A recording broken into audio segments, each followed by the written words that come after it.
Hi, welcome to నూతన Reddy kitchen. Hi, ఎలా ఉన్నారు? అందరు బాగున్నారా? ఓట్స్ పొంగనాలండి. టేస్ట్ అయితే చాలా బాగుంటాయి. మీరు కూడా ఒక్కసారి ఇలా ట్రై చేసి చూడండి. నా ఛానల్ని సబ్స్క్రైబ్ చేసుకోండి, ఒక్క లైక్ చేయండి, ఈ వీడియో మొత్తము చూసేయండి.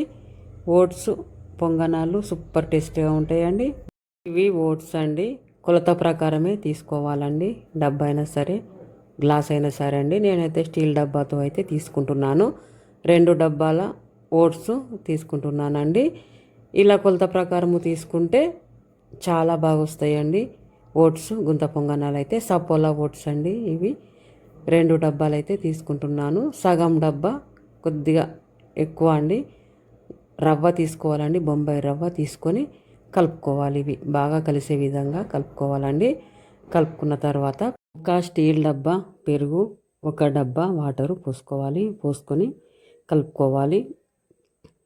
సరిపోకపోతే ఇంకా కొంచెం గట్టిగా అనిపిస్తే పెరుగు అయితే పోసుకోవాలి. పోసుకొని కలుపుకోవాలి. బాగా కలుపుకోవాలండి. కలుపుకొని మూతపెట్టి 15 నిమిషాలు పక్కన పెట్టుకోవాలి. నానాలండి. ఇవి ఓట్స్ నానాలి. నానితేనే టేస్ట్ అనేది చాలా బాగుంటుంది. ఓట్స్ పొంగనాలు అయితే సూపర్ టేస్ట్గా ఉంటాయండి. ఇవి మంచిగా నానబెట్టాలి. ఇలా మూత పెట్టుకోవాలండి 15 నిమిషాలు. పచ్చిమిరపకాయలు, ఉల్లిగడ్డలు అన్నీ కడిగి కట్ చేసి పెట్టుకోవాలి. కొత్తిమీర కట్ చేసి పెట్టుకోవాలండి. ఇలా పేస్ట్ లాగా చేసుకోవాలి. ఇవి మిక్సీ పట్టి పేస్ట్ లాగా చేసుకోవాలండి. ఇవి అలానే వేసుకుంటాము. మాకు చిన్న చిన్నగా ముక్కలుగా అలాగే వేసుకోవడం ఇష్టం. పచ్చిమిరపకాయలు, ఉల్లిగడ్డలు అనుకుంటే అలాగే వేసుకోవచ్చండి. నేనైతే ఇలా పేస్ట్ అయితే చేసుకున్నాను. చిన్నపిల్లలు ఎవరన్నా ఉంటే ఇలా పేస్ట్ చేసి వేసుకోవాలండి.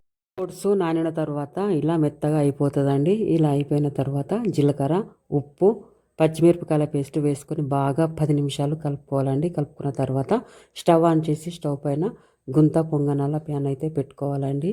ఇలా వేడిన తర్వాత నూనె వేసుకోవాలి. నూనె వేడిన తర్వాత ఇలా గుంతలల్లా వేసుకోవాలండి.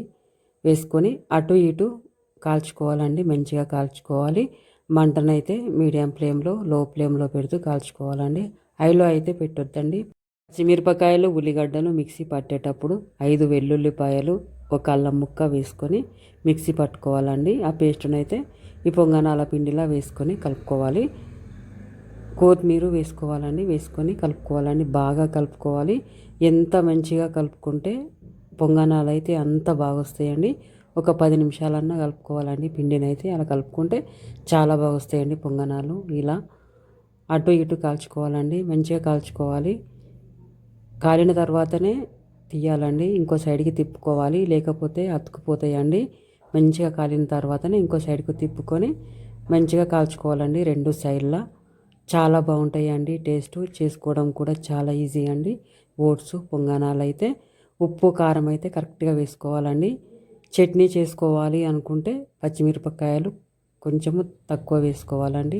ఓట్స్ పొంగనాలను అటు ఇటు మంచిగా కాల్చుకోవాలండి 2 సైడులా. ఇలా కాల్చుకోవాలి. కాల్చుకుంటేనే లోపల మంచిగా ఉడికిపోతుందండి.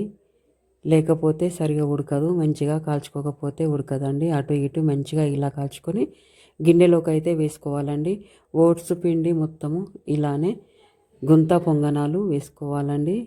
చాలా బాగుంటాయండి. టేస్ట్ అయితే మీరు కూడా ఒక్కసారి ఇలా ట్రై చేసి చూడండి. పచ్చిమిరపకాయలు, ఉల్లిగడ్డలు సన్నగా తరిగి అయినా వేసుకోవచ్చు. పేస్ట్ చేసైనా వేసుకోవచ్చు అండి. మిక్సీ పట్టి అయినా వేసుకోవచ్చు. ఎలా వేసుకున్నా కానీ ఓట్స్ గుంత పొంగనాల టేస్ట్ అనేది చాలా బాగుంటుందండి. ఎప్పుడు ఉప్మానే కాకుండా ఓట్స్ గుంత పొంగనాలు ఇలా ట్రై చేసి చూడండి. ఒకసారి మీరు ఇలా చేసుకుని చూసి టేస్ట్ ఎలా వచ్చిందో కామెంట్ పెట్టండి. చేసుకోవడం చాలా ఈజీ అండి. చూసారు కదా ఎంత ఈజీగా ఉందో. నేనైతే ఏ చట్నీ చేయట్లేదు. పచ్చిమిరపకాయల కారము, ఉప్పు, ఓట్స్ పిండి కలుపుకునేటప్పుడే కరెక్ట్గా వేసుకున్నాను. ఇలాగే తినేయొచ్చండి ఓట్స్ గుంత పొంగనాలనైతే. ఓట్స్ పిండి కలుపుకునేటప్పుడు ఉప్పు, కారం సరిపోయిందా లేదా అని ఒక్కసారి టేస్ట్ చేయాలండి. పచ్చిమిరపకాయలు తక్కువ వేసుకుంటే ఏదన్నా ఒక చట్నీ చేసుకోవాలి. మనకు ఏ చట్నీ చేసుకోవాలి అనిపిస్తే ఆ చట్నీ చేసుకోవచ్చండి. పల్లి చట్నీ కానీ టమాటా చట్నీ కానీ ఏ చట్నీ చేసుకున్నా కానీ ఓట్స్ గుంత పొంగనాల టేస్ట్ చాలా బాగుంటుందండి. ఈ వీడియో చూస్తున్న వాళ్ళందరూ నా ఛానల్ని సబ్స్క్రైబ్ చేసుకోండి, ఒక్క లైక్ చేయండి, షేర్ చేయండి, ఆల్ బెల్ ఐకాన్ని ప్రెస్ చేయండి. బాయ్ అండి.